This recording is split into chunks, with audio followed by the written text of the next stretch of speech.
Welcome back everyone to our part 2 complete Lumion tutorial series. So in this part I'll be taking you over about how you can import a model in Lumion from an external software like SketchUp or 3ds Max, and then I'm going to move on to the materials tab and show you how you can tweak the materials, and eventually in other parts show you how you can render them. I might have the video separated into two parts as the materials tab requires an in-depth explanation. I believe you all know that it is probably one of the most important features that someone should be aware of. And so yeah, follow along, and if you're new to this channel, if you like my content, then please do like, subscribe and share. And to all my subscribers, I love you all. Thank you for all your support. Thank you.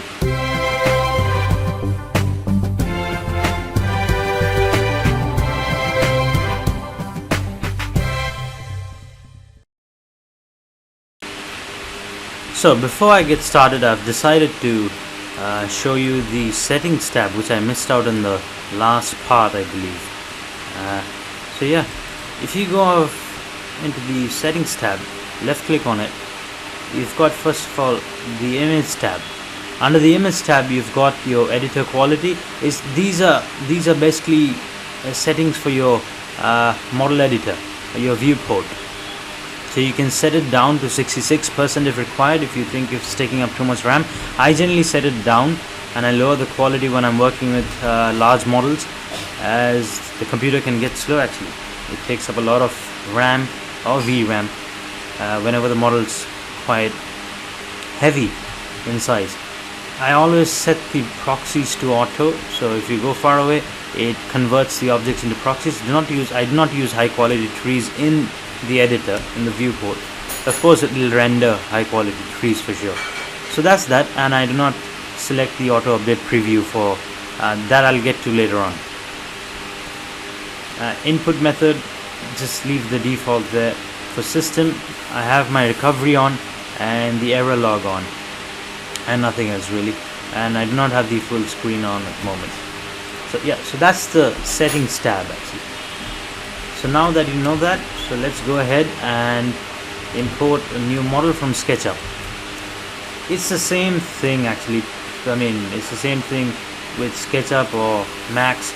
Max files, people using Max, I would rather suggest you to convert your Max file exported from Max into a .fbx file. And for SketchUp users, you don't have to export anymore. You can just save your file as a SketchUp 2020 file, and Lumion reads it directly. So you can import your model by clicking on import new model and go over to your folder where you've saved your SketchUp 2020 file and just open it directly. And the moment you open that, you'll be presented with this screen.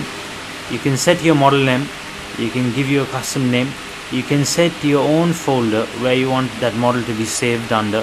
So I've got so many folders at the moment. I'm going to save it under YouTube videos, or you can create your new folder. You can create a new folder and save it there. I'm going to select YouTube videos for now and let that be off for the moment. Then click on OK. The moment you do that, hold on, have some patience. It'll obviously take some time to load up, and the moment it loads up, you'll see it floating on your mouse cursor. If it doesn't, then sometimes it can happen that your model is not loading on your mouse cursor. It could happen if the model is heavy and things like that. What you can do is go to the top left hand corner and the model actually is there. So click on that again and it should be in blue after that, and you can place it close to the origin. Placing your model in as close as possible to the origin helps a lot. It helps eliminate the what I can say, a few errors while working. You might come across some unknown errors, unknown circumstances. I mean, unnecessary stuff basically. So it's best off that you place your model very close to the origin. So once you have that, I would you can start modeling. I basically have that textured in SketchUp itself, and therefore it reads the textures of SketchUp. So in order to tweak the textures now, go to the materials tab and you can start tweaking. The moment you hover your mouse over certain materials, you can tweak them by left clicking on them. And just for a tip, remember to separate your textures in SketchUp itself, as Lumion detects textures by its properties or characteristics, by the way. So just because this part is black and this part is black, you cannot change it. It'll read that as one texture. So make sure you have your textures separated accordingly. So yeah, if you left click on that, you've got a few options here. I'm going to go over the entire materials tab in detail, so hold on, sit tight, and yeah, gather some time if you want to learn the materials tab in depth. So the first thing you've got, we don't need billboard, we know that. We don't need color. We can use color over here if required, but I'm not going to use color, as using color will not give me much of an option over here, to be honest, in terms of reflection and things like that. So I'm not going to use color. You can use color for your walls or anything like that. I'm not going to use glass. Of course, you've got glass and pure glass. Pure glass is basically glass which is more advanced and you've got more settings in them. So that's that.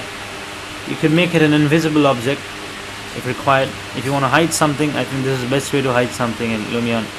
And this is not a landscape. The moment you do that, it will pull off the landscape material on top of that. Then this is not a light map. If it's a light map, it'll just, there you go, that's what happens. This is definitely not a light map. You want to have it, you know, this is not, yeah, this is an imported material, but we want to be able to tweak it. This is not water, so that's what it looks like. If you set it to water, you can set the wave height and things like that, and it's not a waterfall for sure. So you've got another option over here, which is standard. If you click on standard, you'll see the materials changing immediately, and I'm going to go through everything over here in the standard part. So first off, you've got copy materials, paste materials, which comes in handy when you've set up a material and you want to copy that to some other object, and you can just copy that and click on the other object and paste it. Then you can save this, whatever new material you create in Lumion, you can save that in your library and it'll save down here. For example, I've got a few materials tweaked and saved in order to keep my working efficient. So under the standard tab, and you can load your own materials if required. You can load your material, you can save your Lumion materials and load them directly. So in order, you don't have to work that hard if you set things up earlier on. And of course, you can save material in order for them to be loadable in other projects. On top of here, you've got color map. Color map is basically the diffuse map in other softwares. So in Max it'll be diffuse map, or in SketchUp is diffuse map. If you're using V-Ray, you'll understand what's color map for sure. If you're a person who's been into 3D for a while, I'm sure you'll know what's a color map. Normal maps. Again, normal map is basically a bump map, but it's basically this weird colored map. For the reason, computer reads that weird colors perfectly. It's better than the black and white bump map that you always plug in inside your V-Ray or other rendering softwares. And then you've got the displacement map. You might not have the displacement map in the older versions. It's a new feature from 10.5, I believe. They've introduced the displacement map. Displacement map is basically your displacement. It displaces the object from its geometry. So bump map does not displace the object from its geometry, but displacement map displaces the object from its geometry. So that's that. And then you've got the colorization. Colorization is an important factor in order to make your materials tweakable. See, for example, I had a black laminate over here. So in order to set it to black, you can set it down somewhere there. It was actually gray, dark gray, so you can set it somewhere there. And another tip, never set, just because your item is black, never set it completely dark, like jet black in Lumion. because it stops, reflecting stuff, and it stops giving out that vibe from the material, what you require, and eventually you land frustrated when you're finally rendering. I've come across that through experience, and since then I've stopped setting things to completely black. I started setting things to somewhere there. For our model, I'll set it to somewhere there, to be honest. Once you have that done, the next one is your gloss. It's basically the reflection glossiness in other softwares. You can bring that down and give it a matte finish. You can give that satin finish. You can adjust that, but I'd highly recommend that you set it for objects that do not have proper bump map. You can go up to 1, and you shouldn't be going over 1 for objects that do not have a proper bump map. This one I'm talking about. So I'm going to set it somewhere there. I'm quite happy there. Reflectivity is the reflection value basically.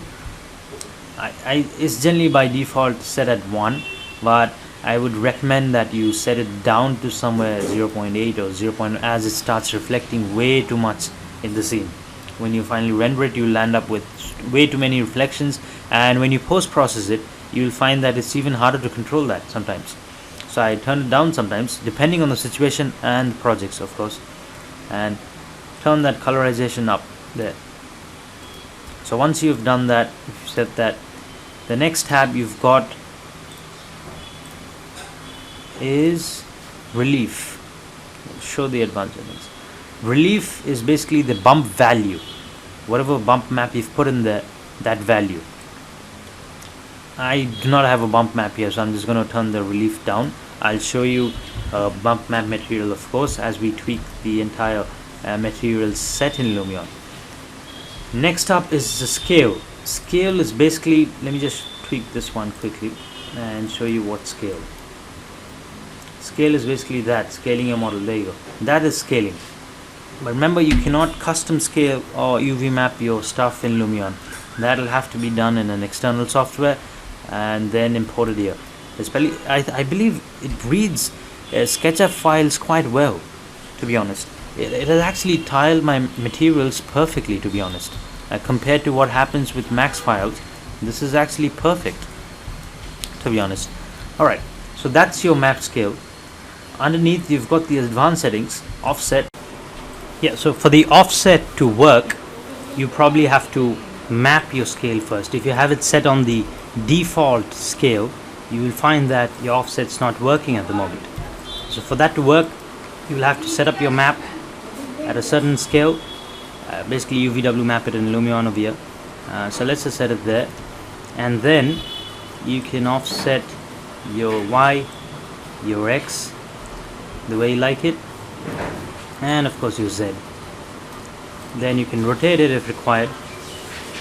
You can rotate the pitch if required, and of course the bank if required. So that's that. And then the next tab is waxiness and transparency. Waxiness, when you have that ticked, is basically used for candles, for wax materials, I believe, or if you want to set that old dirt tone to your model. It basically fades out your edges and makes them a bit transparent, to be honest, when you turn that up, when you turn the waxiness up, and it of course cuts down the reflection as well from your model. So that's waxiness. But if you have a candle model and turn the waxiness up in that, you'll see the translucency of that model once you render it. So that's waxiness. And when you turn up transparency, it basically turning the slider up will make the object transparent. But again, it'll look a bit odd, to be honest. It'll look like these pores, but it'll be definitely transparent. I generally use this technique for glass sometimes, when glass and glass are overlapping and you're unable to see the other glass, which is a Lumion limitation, or if you're unable to see reflection of a glass on mirror. Again, there's another limitation in Lumion. Please do check out my video on the Lumion limitation, the glass limitation video. I've done that, the top 10 tips, I believe. I'm not sure what's that video, but it's under my Lumion videos playlist, where I've explained how you can tweak a material to make it look like glass eventually. So you can use that technique and create a glass there. So that's that. Next up, you've got the main settings, the advanced settings basically. Emissiveness is same as emissiveness in other softwares where you have light material, for example in V-Ray. So it's the same thing over here. That slider will basically set, yeah, you can create any emissive items in Lumion and stuff. So once you have that, so that's that.